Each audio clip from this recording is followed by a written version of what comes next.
Now coming to the next part, that is managing your portfolio. I have called this session Manage Your Portfolio Like a Fish Tank.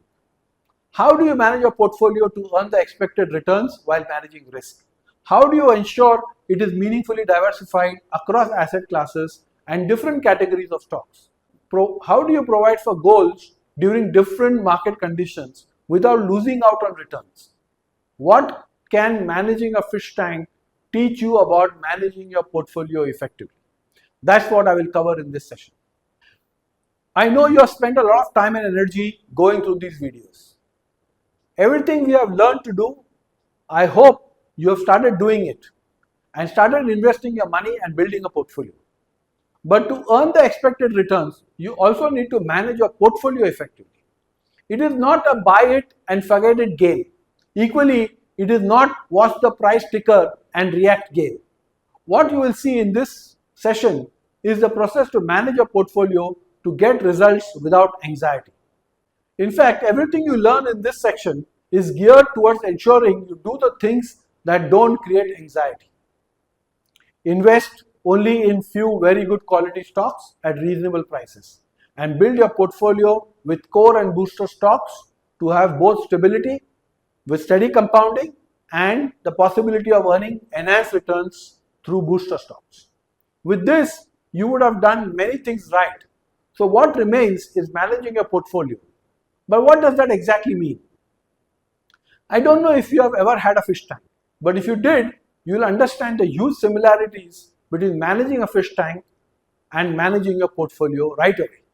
If you have never had a fish tank, you will still get this. Having a fish tank or an aquarium at home is the third most popular pet after dogs and cats in the USA.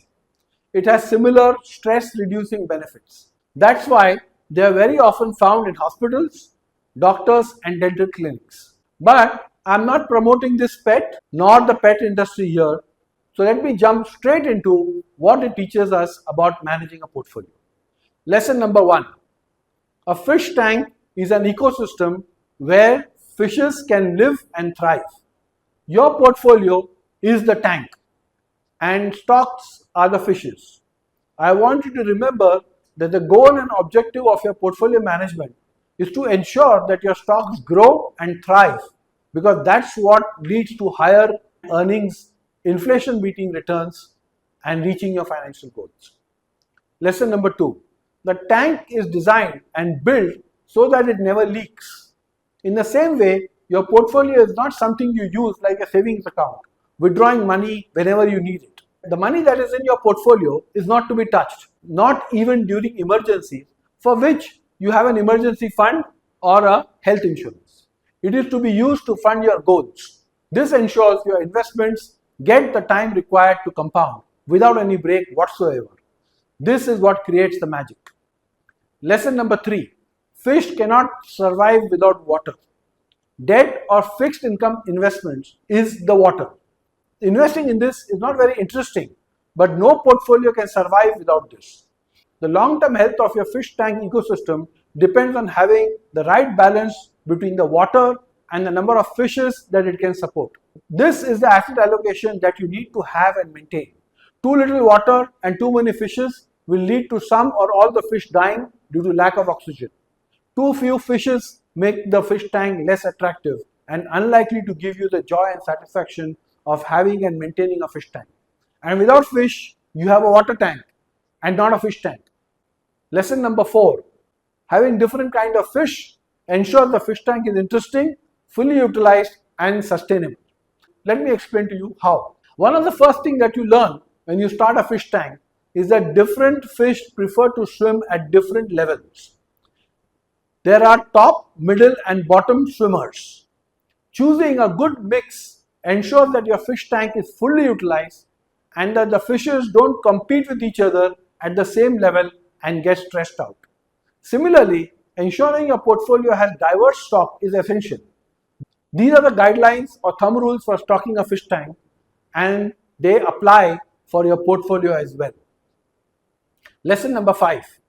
Adding the right live plants make the whole tank ecosystem healthier for the fish and the tank more attractive. However, you need to maintain a balance between live plants and the fish. After all, it's a fish tank and not some live plant tank nor a water plant tank with some fishes. By far, the biggest benefit that live plants provide to your aquarium is that they produce oxygen and absorb the carbon dioxide and ammonia that your fishes produce. Selecting the right ones also provides a natural and replenishable food source, shelter, and security. In short, it's synergy at work. However, it adds to the maintenance and effort required, and since it occupies space in the tank, it reduces the number of fish that you can add to the tank. Mutual funds in your portfolio are much like the live plants in the fish tank. The right selection helps overall by complementing your direct stock portfolio. How? As a DIY stock investor with guidance, the investing process that will work for you is quality at a reasonable price. Other investing processes can complement this but require special expertise and mindset. You can consider investing a portion of your equity portfolio in these. Example, a small cap fund, an infrastructure fund, a quant or a momentum fund. It is not absolutely necessary and may not be required at all to reach your goals. But if you have a largish portfolio, you can consider investing a portion in this. Now, a little bit more on diversification and the right way to do it. The purpose of diversifying a portfolio is to reduce the risk. Risk is an uncertainty of how things will pan out, whether you will earn the expected returns or not, and also the chances of a financial loss.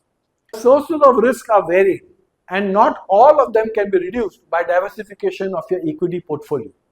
Risk associated with a company, industry, economy, and country can be reduced by diversifying your equity portfolio. However, some sources of risk affect every company.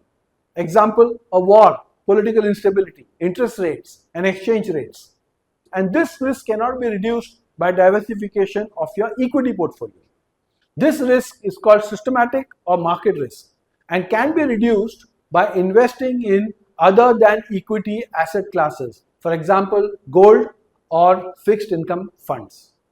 Risk is integral to investing, and the reason you deserve and rightly expect higher returns is because you take risk.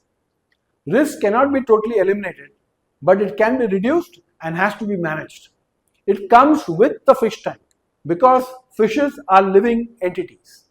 Here are the ways in which you can diversify your portfolio. 1. Diversify across asset class. Have equity, that is stocks and mutual funds, debt or fixed income assets, and gold assets in a desirable mix. For example, 60, 30, and 10. The debt and equity mix that comes from your financial planning is the right one to go with.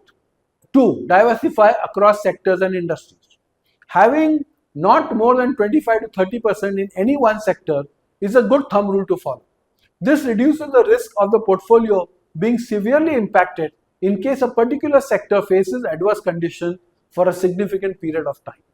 Third, diversify across companies. Choose a mix of core and booster stocks. Limit the exposure to one stock to a maximum of 10%. 4. Diversify across boundaries. This makes sense when you have a large portfolio.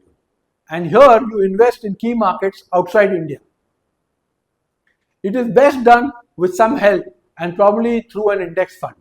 However, you will need some guidance here. Lesson number 6 on what a fish tank has to teach you about portfolio management. Favor diversity in a fish tank, but don't recreate the ocean. You have seen this earlier. Too many stocks spoil the portfolio. But how many is too many? The key takeaway from the earlier section was having stocks in the range of 16 to 32 gives you the maximum benefit of diversification. We have covered two important elements of managing your portfolio: asset allocation and diversification. Both help manage risk within acceptable levels while your money compounds. But investing is not complete. The next lesson is perhaps the most important lesson on portfolio management that you can learn from owning and managing a fish tank. Lesson number 7. Owning a fish tank is different than having a pet dog or a cat. the best lesson that a fish tank teaches you is that you can like your fish, but you can be emotionally detached, unlike having a dog or a cat as your pet. Losing a pet dog or a cat is emotionally traumatic because you get attached to them, especially dogs. After all, they love you unconditionally, play with you, go for walks with you, etc.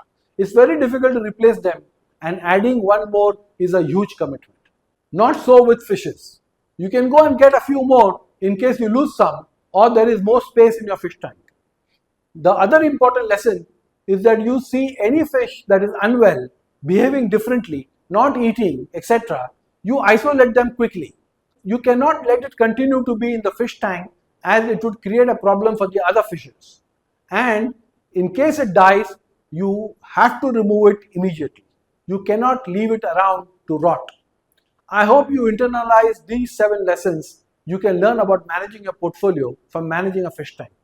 It is critical because when all is said and done, how you do the last step of managing a portfolio will determine the extent of your success in investing.